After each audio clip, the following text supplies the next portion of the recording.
There's no doubt about when we look at the trends down here, mobile broadband is a reality. We can see that the technologies is evolving extremely fast. The same way as 3G took longer time than people expected, LTE is going faster than anyone had dreamed about.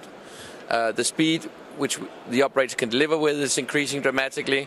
We can see that the quality of service you get is improving dramatically, and there's no doubt about that a big part of mobile broadband connections in South America in the future will be based on mobile technologies, wireless technologies. That's how the South American people will experience their broadband connections in the future. Yo creo que estamos viendo que las distintas empresas en general tienen una visión positiva hacia el futuro. Yo creo que todos están confirmando que el año pasado fue un año muy difícil para todos los mercados y a partir de este año la visión es muy positiva, con lo cual yo creo que es un aliciente para el futuro.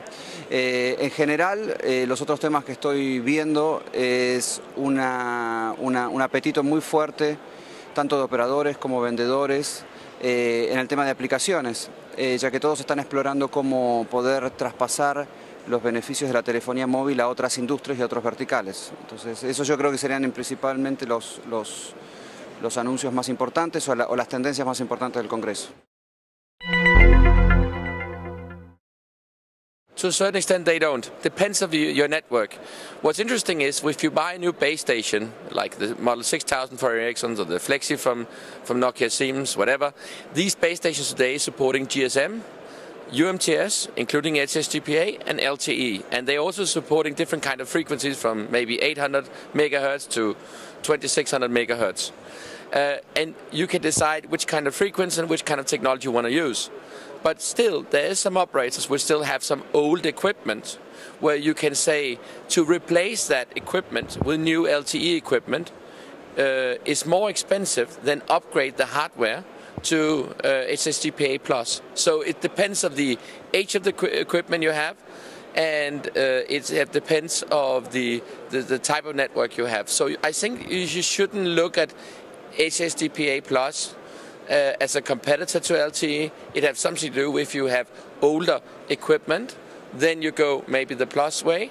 If you are buying new equipment, then you go the LTE way. The devices you will have will be supporting both technologies.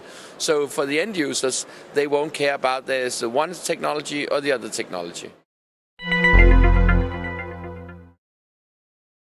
It's a nice GSMA announcement, and GSMA have over the years come with a lot of announcements which have never come true. And it reminds very much about the one they came with the OMTP, Open Terminal Mobile Platform Alliance, which they announced in 2004. So I can't see the difference between this press release and the one I received in 2004. And in 2004 they didn't succeed to execute, and the question is, will they be able to execute here in 2010? To a certain extent, I doubt. Yo creo que los operadores finalmente han tomado conciencia de que es muy importante, básicamente, apalancarse en tres patas, ¿no? O sea, tenemos por el tema de las redes. Tradicionalmente ellos han tenido una cobertura, un interés muy importante en ese aspecto.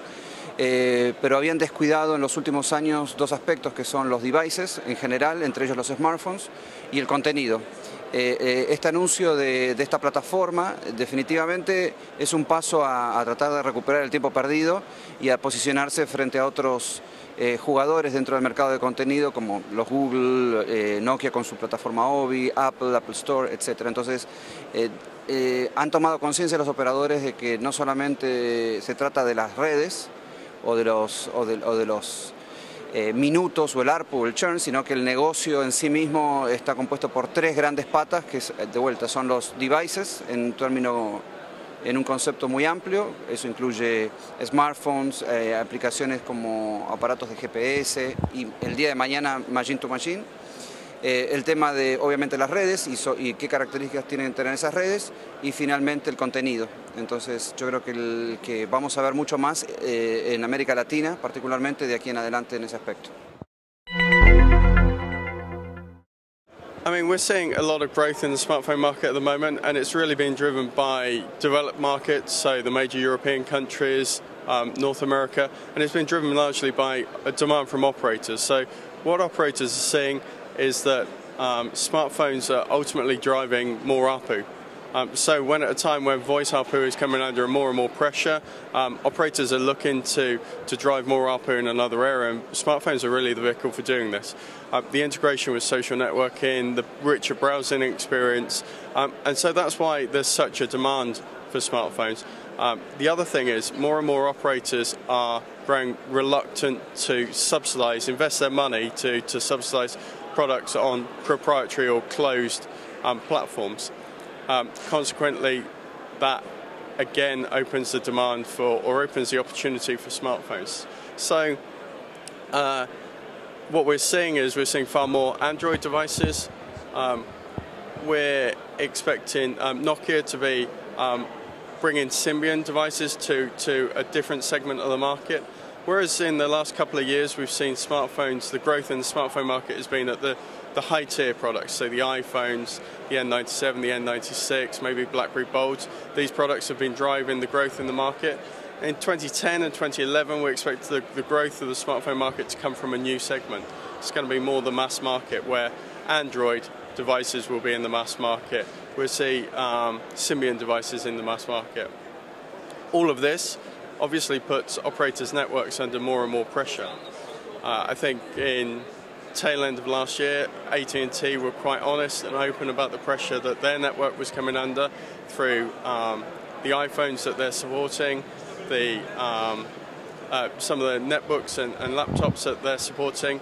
O2 over Christmas in London also had network capacity issues, and I suspect this is going to be more of a common theme throughout 2010 and 2011 as smartphones are pushed out to a wider audience, consuming more data and placing operators' networks under more and more pressure. So there's some real challenges ahead. The market is very dynamic right now, and there's no winner. There's only one winner, that's the consumer, because you get a lot of possibilities and the prices of these devices declining dramatically.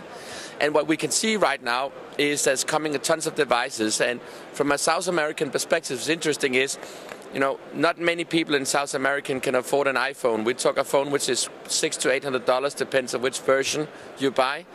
So in that case, that is not an option in South America. What's interesting is we see now some announcement that smartphones will come down on a price level of €100 or $100, have you even heard companies saying, based on different platforms. It can be barter, it can be paid different, it could be Series 60, or it can be Linux, Symbian, whatever. So in this way, there's no Android and so on. There's no doubt about that. There's a lot of possibilities. And what's interesting here is that the smartphone market is moving down in a price range where a bigger percentage of South American consumers can participate.